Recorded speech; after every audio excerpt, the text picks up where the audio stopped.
Donald Trump is a criminal, he is corrupt, but more than anything lately, I have just felt that Donald Trump is an embarrassment. It is embarrassing to see him represent our nation every single day on the world stage. It was especially embarrassing when he took the opportunity of a speech at the UN to complain about escalators and teleprompters, but it only got worse to end the week as Donald Trump took his time at the Ryder Cup, a golf tournament between the USA and Europe, something that you think Donald Trump would ostensibly be interested in because it's golf, making a scene, and it resulted in the golfers from Europe, specifically Rory McIlroy, giving Donald Trump a taste of his own medicine. We are going to get into that mockery, but before we do, if I could quickly ask you to leave a like on this video, and if you haven't already and you enjoy our channel, to hit that subscribe button because it goes a long way in supporting our work. Now, before we get into Donald Trump being mocked on the golf course and the true social meltdown he had because of it, I want to start with someone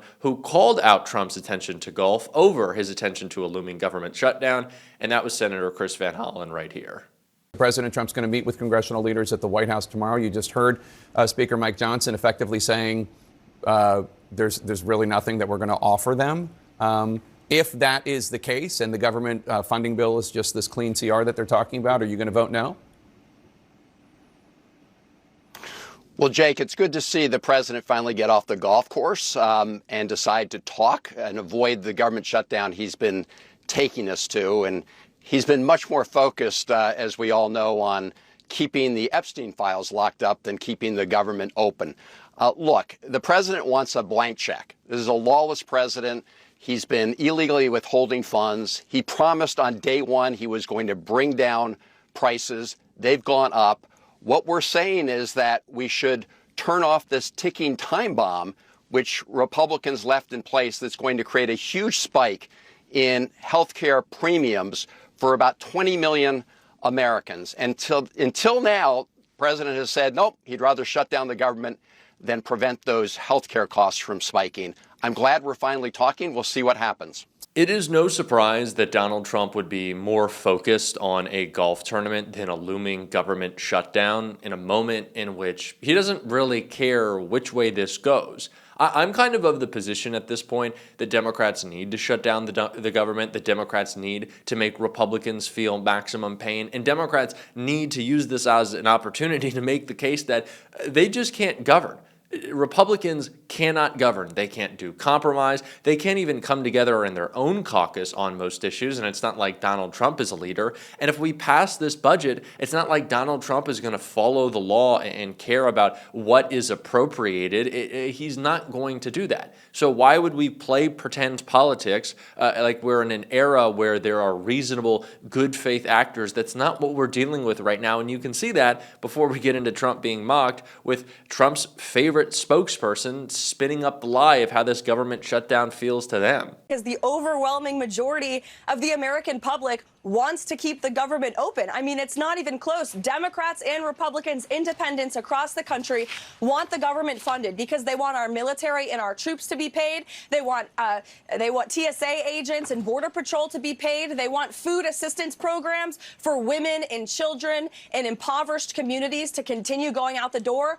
All of that will come to an end if Democrats vote against this clean CR that Republicans are proposing. And might I just add, Chuck Schumer and Hakeem Jeffries are on the record multiple times in their past political lives stating that they too believe a government shutdown is bad. In fact, I quote, Chuck Schumer just last year in 2024 said a shutdown would mean chaos and pain and needless heartache for the American people. Well, we hope that Chuck Schumer and the Democrats won't cause chaos and pain and heartache. We want our country to continue to be funded. We want our government to be open so we can continue doing the business of the American people. Are you being serious right now? Food assistance is what Democrats want to cut? You fucking people got rid of Meals on Wheels because you are like specifically evil and cruel. I don't want to hear a word about anything that Democrats shut down or voted against. We are not in power. This is the constant victimhood and the victim complex that we see out of MAGA, where for 1 minute they have this overwhelming majority of support amongst Americans, but the next it's, oh, people just don't like me. They don't like me, and the Democrats are being mean because I guess they're in control of Washington somehow, but our criminal president can also do whatever he wants because he's a dictator. It doesn't make any sense. Their worldview is so twisted. It's why we cannot treat them like reasonable people. It is why we cannot engage. It is why we have to get in the muck and fight. And this is a perfect opportunity with a looming government shutdown to make the Trump administration feel some pain. But we're not going to be the only ones, because clearly Trump is getting hit where it hurts on the golf course by Rory McIlroy after Europe, unfortunately, won the Ryder Cup. We saw this clip go mega viral. Are you watching? Are you watching? Are you watching? Are you watching Donald Trump? Are you watching Donald Trump? Now, it wasn't just that Rory did a little bit of trolling of Donald Trump, which I thought was pretty funny there. It was also that the golfers on the European team kind of talked about the environment of the Ryder Cup and how, this go around, as has been the case with everything in American society, it just felt off. Rory McIlroy, I'm sure, also felt extra bit of anger towards Donald Trump in the way that he has made American society so uneasy, because his wife had a beer thrown at her during the tournament. His wife. Donald Trump has built this America where people with money, people who think they have influence, people who get a ticket to an event think it means they can do whatever they want. That is something that Donald Trump has fundamentally changed about our society. He has excused and welcomed the worst elements of people, thinking that they can do whatever they want. It used to be that a lot of these disgusting individuals, and let's just be frank, like these bigoted racists, had to keep that behind closed doors. They had to keep it in. And then Trump comes and says, oh, this black president, I don't think he was born here. And all the racists get riled up. And then Donald Trump starts talking about locking up Hillary, right? And all the people who want to go in the streets and just fight, they start to get riled up. And then the man literally sends insurrectionists towards the Capitol to beat up cops and try to kill Nancy Pelosi. And they're like, oh my God, I guess we really can do anything we want. And then Donald Trump fucking pardons those people, and now all hell breaks loose. You don't think that the jump in political violence is tied with Donald Trump? Stop it. He is responsible. It rests squarely on his shoulders, and good for those golfers for mocking Donald Trump. Clearly, he's not happy with all that's going on right now in New York where this event took place, because he had some thoughts for Zohran Mamdani as well. Trump took to Truth Social and wrote, self-proclaimed New York City communist Zohran Mamdani, who is running for mayor, will prove to be one of the best things to ever happen to our great Republican Party. He is going to have problems with Washington like no mayor in history of our once great city. Remember, he needs the money from me as president in order to fulfill all of his fake communist promises. He won't be getting any of it. So what's the point of voting for him? This ideology has failed always for thousands of years. It will fail again, and that's guaranteed. President DJT. Now, when you read this tweet, one thing really stands out to me, and that is how Trump continues to reiterate communist, communist, communist. And Zohran actually spoke about this, saying it's really great to see that they can no longer just call us socialists, because that doesn't hit as hard. Because, of course, Zohran is a proud, much like Bernie Sanders, democratic socialist who thinks that kids should be able to eat and have childcare that doesn't make parents broke. He thinks that buses should be fast and free, and he thinks that you should be able to afford your rent. So, oh Lord, lock him up. But Donald Trump is very clearly worried about this race because Eric Adams just dropped out in what is likely a move to make it easier for Cuomo to try to defeat Zohran Mamdani, something that's not going to happen because Zohran's still up 15, 16 points in the polls. But it just goes to show what Donald Trump wants out of his mayors and out of people who work with him. Someone he can buy off. That's what this administration is about. But you can't buy off Zohran Mamdani, and he made that very clear right here. You talked about how the billionaires in this city were very clear about they wanted to consolidate this race, to have it between you and Andrew Cuomo. Does that crystallization, you think, breathe life into the campaign of Andrew Cuomo? He welcomed Eric Adams dropping out, and there's a lot of questions as to whether or not he will now get an cash injection of money from donors, the Bill Ackmans of the world, who wanted to see Eric Adams out, and then a consolidation of resources behind Cuomo. Do you think that will do anything whatsoever in this race for Cuomo?